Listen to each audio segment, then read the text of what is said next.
Hey, good afternoon. We are talking with James today about some cost per leads. We are in June 12th today, Yep. right? June So 12th. Yep.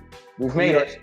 Yeah. So we've got a lot of challenges in the marketing department for a lot of clients because they've had to rethink how they do business. But paramount to this is that some are doing better than ever. And what we've also noticed is that there's also been opportunities. So we see some clients who have challenges, but we also see some that have opportunities driven to them because either the area is springing back to life or they've taken new initiatives. So we're going to go through a couple of different ones today. Let's start right now with this particular doctor who's down in Florida. So tell me a little bit of history, James, and then let's go into the numbers because I'm just fascinated with how many actions. The numbers are off the charts here. Sure. So Dr. Ryan Walton runs sport and spine physical therapy in the Tampa area of Florida. He finally got going. He stopped down at the beginning of the lockdown in March, and we picked back up around the 1st of June again because Florida was opening up. We are running ads for his spine to get in for physical therapy, but he also offers an online course for physical therapists. He has a certain approach to how he does what he does, a Welton method. And he has a bunch of online courses. He did have an initial rush when he first opened up, but he kind of knew it might have slowed down. So he wanted to start selling this online course again. So we started running ads, web traffic ads and conversion ads. And it's basically talking to physical therapists, chiropractors, and it's a $190, $149 course. They download it. Since we've started June 1st, he's had over $7,500 in purchases on basically almost a $400 ad buy. So he is overwhelmed. And what that has done is it's kind of compensated for the loss in the clinic end of things, right? It's making up for some of those people that are just slowly getting back or whatever the case may be, COVID related. Right. And what's interesting about that is that he is an enigma in the fact that it's not like he's doing anything that is outside of the box from a patient. Like the patients are coming through, they're typical break fix patients in this sort of chiropractic physical therapy world, pain management / physiotherapy.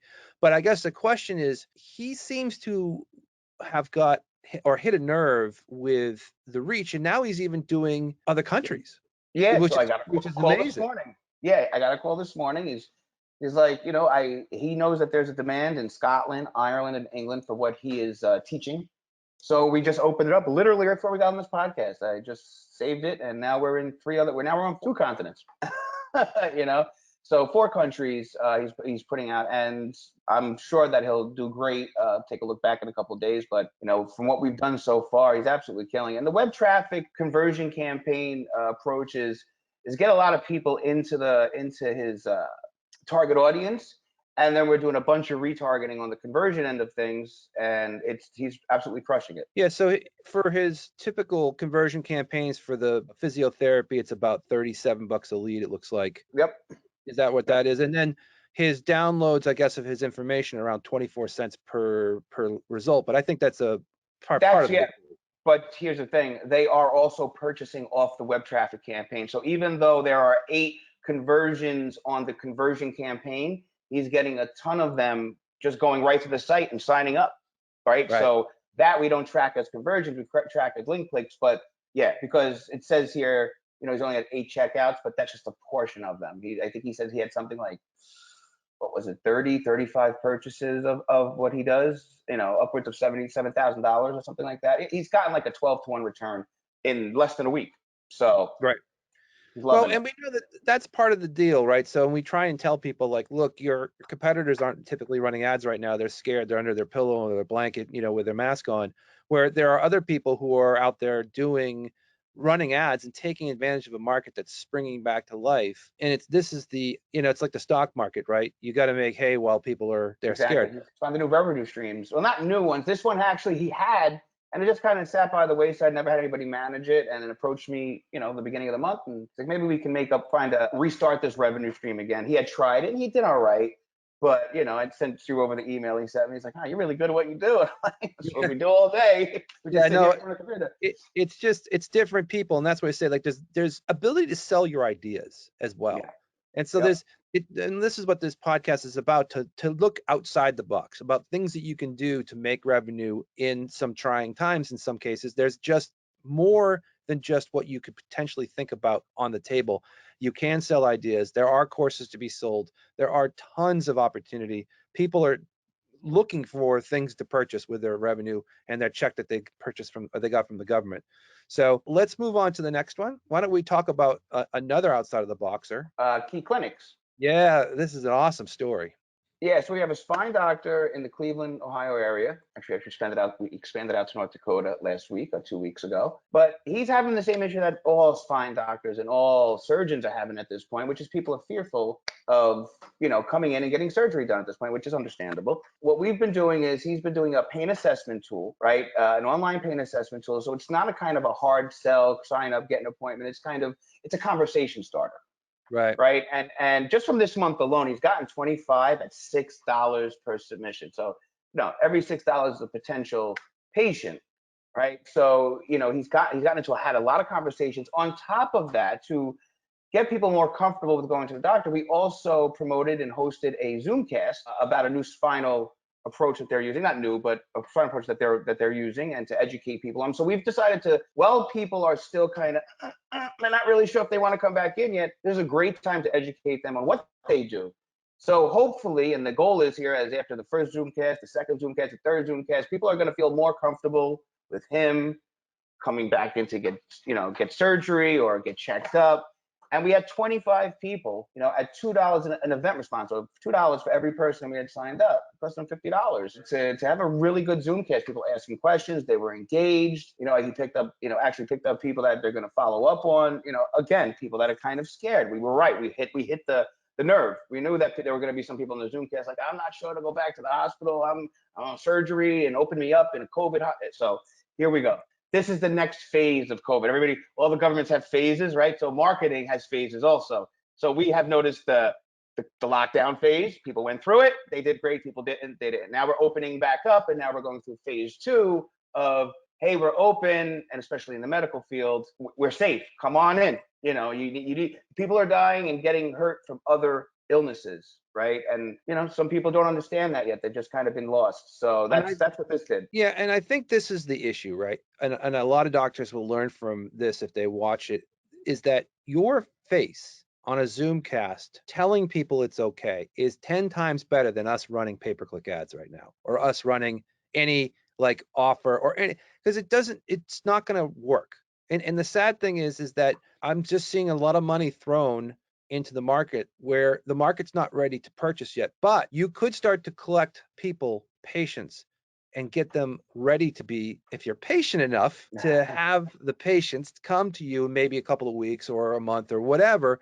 This is like a bank account. The more you show yourself and the more that you put together some trust into the market, the better off and the simpler it will be to get those people to commit once that they have lessened the fear. And this will happen. Things will eventually become back to normal, but it's who are patients going to go to? The person that they found online a month ago on a click, or someone they saw, had an interaction with, asked questions, was in a group where they felt comfortable, or they didn't need to necessarily be one-on-one, but they felt like they're part of a group. And maybe they didn't even ask that question they wanted to ask, but somebody else asked it. These are all the things that are happening today that have changed, and that the dialogue needs to go into a direction of education, safety, engagement. Yeah, I mean, the medical field has a new challenge put in front of them, which they didn't have before COVID, was reintroducing patients into their practice. It sounds crazy, right? But here we are, right? So now we're finding interesting and engaging ways.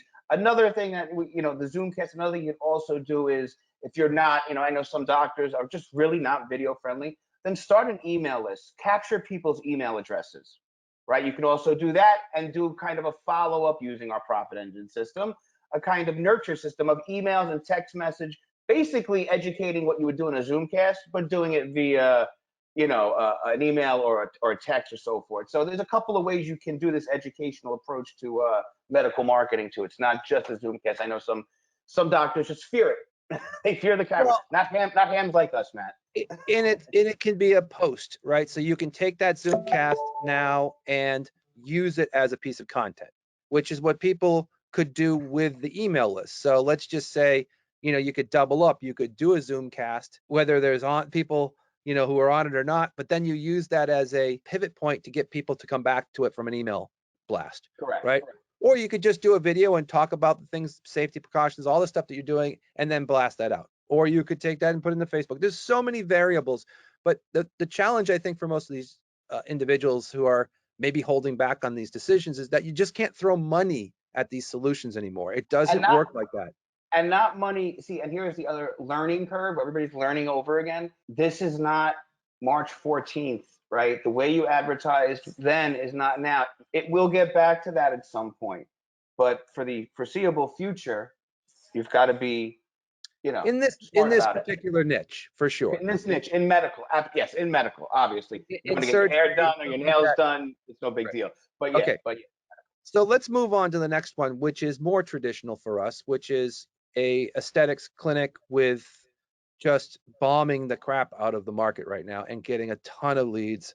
And they are able to now, take advanced noticed appointments that are going to be booked at some point. When we open it, I think we're probably opening in the next couple of weeks here in New Jersey. But I think that the game plan is that this is all about data capture. Yes, this is all about data capture. And I mean, look, we started this. You're looking at June 1st to June 12th. You're looking at 162 cool sculpting opportunities that were sent their way at basically $5 an opportunity. We've only spent $900, $911. These are services that cost $2,500, $4,000, $15,000. So we've given them 162 opportunities.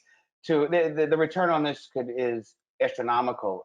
Just closing a handful of these at this point would be, a 20 to 1 return on. So what they are doing, and this is what you're going to find out, there are certain services coming out of this lockdown that are going to be vital and key. So this is cool sculpting. So this is just trimming off the lockdown fat. That's what this is. And especially here in New Jersey, where it's really, I've got some donuts down there, and especially in states that have been really locked down, that have really, been stuck home, right? Which is New Jersey is one of them. You can see it. I mean, literally the first day we turned this on, I think we had something like 25 lead submissions. It was up for like 5 hours. I had to look at it again. I thought it was a glitch, right? And then we followed up in the profit engines. I'm looking at it, I'm like, oh, this is real, right? So, I mean, and here we are, we're the 12th day in, and it's still going at that pace. So, yeah. I mean, not even $1,000 in on the spend yet. So, yeah, like I said, there are some services, no matter what, in the med spa, the medical field, you really, when you're planning your marketing, think about what's just happened and what people need the most. And I think that's where you want to market your low-hanging fruit. This is not the time to market some niche service that nobody knows about yet. This is not it. Right, you got to find another way to do that. But stuff like cool sculpting, stuff that works, like we did before, the physical therapists, the chiropractors, and so forth. People still spraying their ankle. People still got back pain all through this. So it works, right? Yeah, we're just absolutely crushing it, and we're seeing, and we're learning as we go along. The ups and downs, what people want, what they need. But overall, in the medical field, the med spa field, just a basic kind of understanding of your market and saying, listen, we're safe. We're following guidelines. Now get the hell back in here. That's basically what we're saying to our clients, are saying to their client, customer base, patient base, and they're getting a great response. Yeah, we're still in this kind of demand. That's what's going on right now. So that's what we're kind of learning. How long does pent up demand last? A week, a month, 2 months? So, and then we'll adjust once the demand kind of teeters down and we're back on to normal. Yeah, and I think that's the true, discussion which we've been talking about, which is out of the box thinking, great opportunities, and really just allowing yourself to not be scared to get in and jump into the market with some opportunities that are really going to be unique right now. They're not going to last forever. Building the database that I keep telling people is that you may not get the cases today, or you might not get the sales today or the revenue today, but it will come. And we know this because there's a summer, there's a winter, there's a night, there's a day, there's a COVID, there's a non-COVID. I mean, it's going to happen. There's going to be a turn, and it might take a little bit of time, but the data that you collect during the times when other competitors are not collecting it is the gold, is literally building a pile of gold underneath you as the people make decisions to become out of lockdown, get comfortable, and then you have the ability to remarket to them because you've got the list, their information. And that's why this profit engine works really well, because we just time it up so that we continue to talk to the client, emotionally engage them. So James, thanks so much for being on the podcast today. We'll do another one of these shortly, and we'll go through some other numbers, and it's great stuff, and glad to talk to you.